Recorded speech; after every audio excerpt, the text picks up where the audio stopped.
గురుగారు, కుండలిని జాగృతి జరిగిన తర్వాత సాధకుల్లో వచ్చే ముఖ్యమైన మార్పులు ఏంటండి? ఏమేమి గమనించుకుంటాడు ఆయన? అనుభవాలు ఏముంటాయి వాళ్ళకి?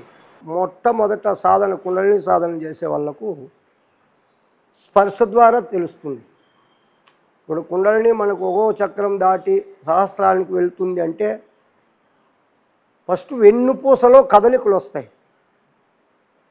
మూలాధారంలో లాగినట్లు ఉంటుంది. ఎప్పుడు జాగృతం అయ్యింది వాళ్ళకని గమనించాలంటే మూలాధారంలో లాగుతూ ఉంటుంది. అందరికీ ఒకేలా ఉండదు, ఒక్కొక్కరికి ఒక్కొక్కలా. కొందరికి వెన్నుపూసలో సీమలు పాకినట్లుగా వస్తుంది. దీంట్లో ఇంకో కొందరికి సాధన చేస్తూ ఉంటే వణుకు పుడుతుంది, చెమట వస్తుంది. ఫస్ట్ మళ్ళీ వణుకు పుడుతుంది, కప్పలా దుమికే వస్తాయి, శరీరం లేసేలా వస్తాయి. ఇవన్నీ కూడా కుండలినికి సంబంధించినటివి. ఒక్కొక్క స్టెప్ అండ్ స్టెప్ నుండి ఇవన్నీ జరుగుతుంటాయి. కొందరికి జరగకపోవచ్చు, కొందరికి జరగలేదే మాకు ఈ విద్య రాలేదని కాదు, జరగకపోయినా వాళ్ళకి ఏది కావాలో అది వచ్చి ఉంటుంది, అందుతుంది. అలాంటి వాళ్లకు ఆటోమేటిక్గా తెలియని కూడా తెలిసే జ్ఞాపకాలు కొందుకు వస్తాయి. కొందరికి స్పర్శ గురించి ఆలోచన వస్తే, కొందరికి తెలియని ఎవరినో ఒక వ్యక్తిని చూస్తే అప్పుడే వాళ్ళకి ఏదో ఒకటి వాళ్ళ గురించి చెప్పాలనేది ఒక అట్లా వాళ్ళలో కలుగుతుంది. తర్వాత కొన్ని గతంలో కూడా కొన్ని స్మృతులు వాళ్ళ జ్ఞాపకాలు రావచ్చు కొందరికి వాళ్ళ గురించే వాళ్ళకు ఈరోజు నేను ఏదైనా పనికి వెళితే నాకు జరుగుతుందా జరగదా అని కూడా వాళ్ళకు తెలుసుకునే శక్తి వస్తుంది. దాని నుంచి ఇంక ఇది అదే అనేది ఏముండదు, అన్నీ వస్తాయి.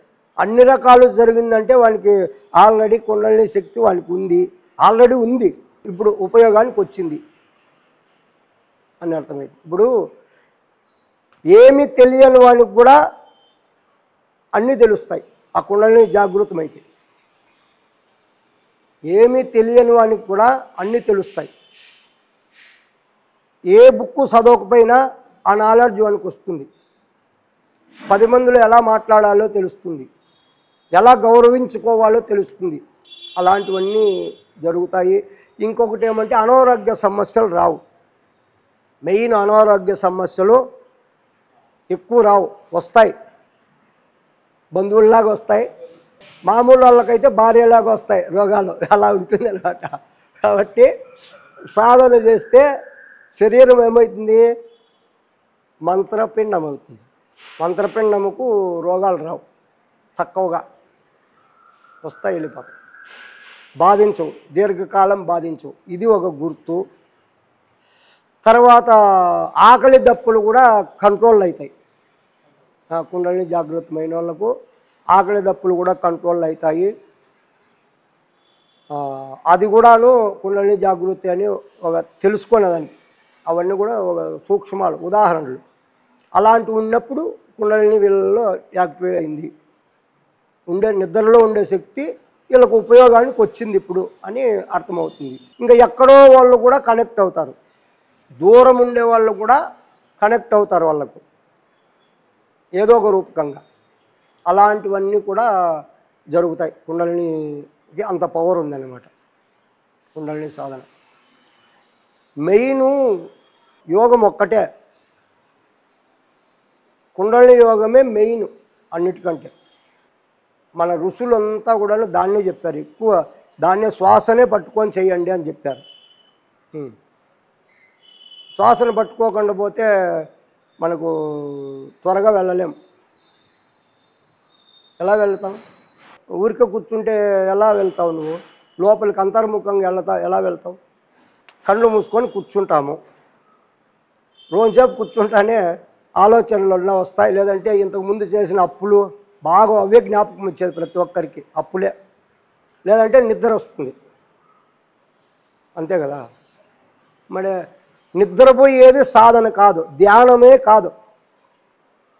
నిద్రలో ఉంటే ధ్యానం కాదు, ఊరికే శరీరాన్ని కూర్చోబెట్టినారు అంతే. నువ్వు జాగ్రత్తలో ఉండి దాన్ని అనుభవించకుండా ఉండడమే ధ్యానం. నువ్వు జాగ్రత్తలోనే ఉండాలి, ఆలోచనలు రాకూడదు, దాన్ని అనుభవించకూడదు, హాయిగా ఉండాలి, అనుభూతి చెందాలి, ఆనందము అంటారు అది. అలా ఉండడమే అది ధ్యానం. కళ్ళు మూసుకొని కూర్చుంటే ధ్యానం ఎలా అవుతుంది? కాదు. కన్నులు తెరుచుకొని ఉండు, చూసేదాన్ని చూడకుండా ఉండాలి. ఇప్పుడు కళ్ళు మూసుకుంటే ఏంది కనపడదు అనుకుంటావు, ఎక్కువ దృశ్యాలు కనపడతాయి. కళ్ళు మూసుకుంటేనే బాగా కనపడతాయి అన్నీ లేనేటువంటి. అలాగే కళ్ళు తెరుచుకో, చూసేదాన్ని కూడా మర్చిపోవాలి. నేను దాన్ని చూస్తున్నాను అనేది మర్చిపోవాలి. అది ధ్యానం. ఇప్పుడు ఆదిశంకరాచార్యులు ఏం చెప్పారు మహనీయులు? ప్రపంచానికంతా ఒక్కడే దైవము, రెండోది లేదు అన్నాడు కదా. మన ధ్యానంలో కూడా నువ్వు నాకు ఒకటి కనపడిందంటే అప్పుడు ఇద్దరున్నారా ఒకరున్నారా? చూసేది ఒకటి, చూడబడేది ఒకటి, రెండు ఉన్నాయి. మరి ఆయన రెండు ఒకటే అన్నాడు కదా. అదే అద్వైతం అన్నాడు, ఒక్కటే. కూర్చున్నాను అనేది కూడా మర్చిపోవాలి, శూన్య స్థితిలోకి వెళ్ళాలి. అది ధ్యానము అన్నారు మహనీయులు. వాళ్ళంతా అలాగే చెప్పారు. కానీ ఇప్పుడు వాళ్ళు అలా చెప్తే జనాలు రారు అనో లేదో ఇంకోటో తెలియదు, కానీ అందరికీ దేవుళ్ళు కనపడుతున్నారంట. ఇప్పుడు మెడిటేషన్ చేస్తారు కదా, వాళ్ళందరికీ దేవుళ్ళే. మరి ఎంత అదృష్టవంతులు వాళ్ళు.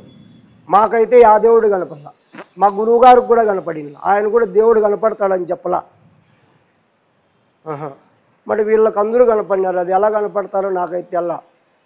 నాకు ఎప్పుడైనా చూపిండి అని అడుగుతాడు అలాంటి వాళ్ళను. చూపిరు, ఎలా కనపడతారు?